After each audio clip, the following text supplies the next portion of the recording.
जिंदगी।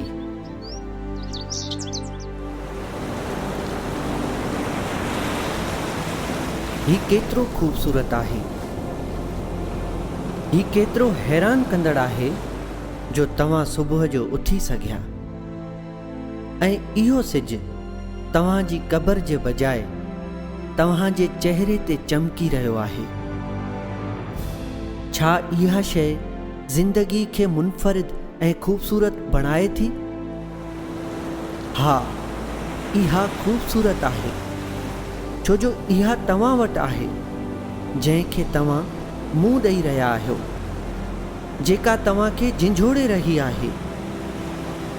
ज़िंदगी जा अनेक हिस्सा आहिनि, पोइ बि ज़िंदगी हमेशह सुठी हूंदी आहे।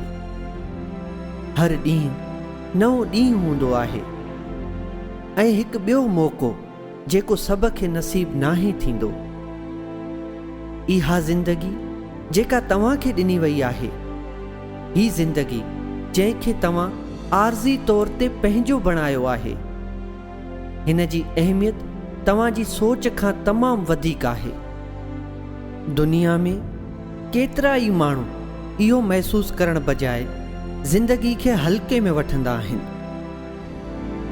जॾहिं त हिन खे सभ खां बहितर तरीक़े सां जीअण जो मौक़ो ॼाणणु घुर्जे।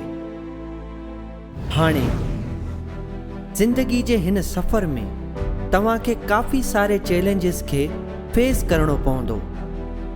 अगरि तव्हां अहिड़नि हालातनि मां गुज़री रहिया आहियो जंहिंखे तव्हां फेस नथा करे सघो, ठीक उन ई वक़्तु जॾहिं तव्हां महसूसु करणु शुरू कयो त तव्हां पंहिंजी ज़िंदगी सां प्यार नथा करियो, त पोइ तव्हांखे हैफ़ अचणु घुर्जे, छो जो तव्हांजी ज़िंदगी तमामु खूबसूरत आहे ऐं को बि हिन खे बर्बाद करण जो हक़दार नाहे, को बि हिन खे कंट्रोल करण जो हक़दार नाहे, को बि तव्हांजी ख़ुशी खे चोरी करण जो हक़दार नाहे।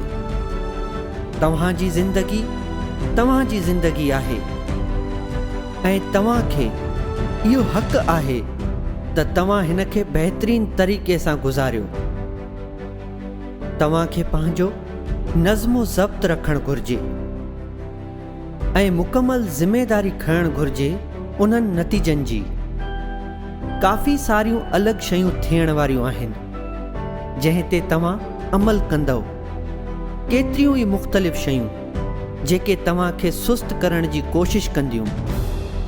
तमामु घणा चैलेंजिस अचण वारा आहिनि जिन सां तव्हांखे मुंहुं ॾियणो पवंदो, पर इन्हनि चैलेंजिस खां भॼण बजाए उन तरफ़ वधो, सम्झण जे क़ाबिल थियो त ज़िंदगी जो को मक़सदु आहे, हिन जी मायना आहे, ऐं उहे सभु शयूं जंहिं लाइ तव्हां सोचो था त ही तमामु सख़्तु आहिनि, उन लाइ रुॻो इहो यादि रखो त कॾहिं कॾहिं इन्हनि तब्दीलियुनि ऐं इन्हनि हालातनि मां गुज़रणो पवंदो आहे जेके तव्हां लाइ अहिड़ी कैफ़ियत पैदा करे छॾींदा जंहिं सां तव्हांखे इहो अहसासु थींदो त तव्हां वधीक क़ाबिल न आहियो। पर इन ग़लतफ़हमी मां ॿाहिरि निकिरो, तव्हां क़ाबिल आहियो, तव्हां कंहिं मक़सद लाइ पैदा थिया आहियो। छा तव्हां चाहियो था त ही बेमक़सद साबित थिए? न, कॾहिं बि न, छो जो ज़िंदगी हिकु तोहफ़ो आहे, तोहफ़ो ॾियण लाइ, तोहफ़ो वठण लाइ, चाहे उहो सुठो हुजे या बुरो। तव्हां इहो सम्झी छॾियो त के अहिड़ा हालात तव्हांजे साम्हूं अची सघनि था ऐं तव्हां हिकु अहिड़े मुक़ाम ते अची सघो था जिथे तव्हांखे महसूसु थींदो त तव्हां नाउमीदी वारी सूरत हाल में आहियो।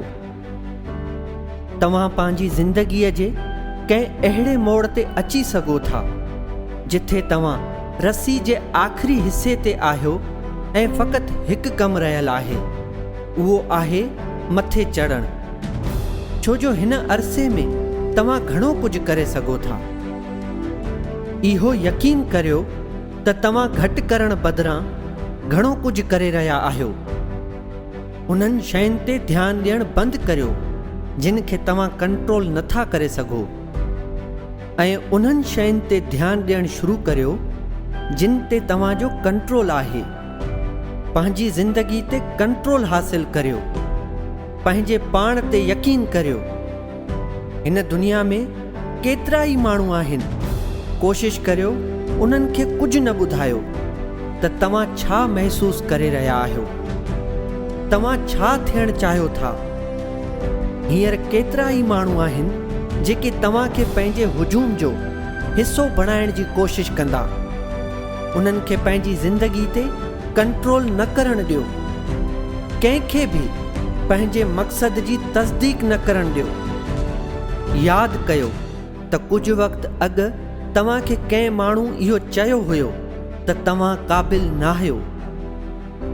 कंहिं माण्हू तव्हांखे ॾिसी करे चयो हुयो त तव्हां इहो कमु नथा करे सघो।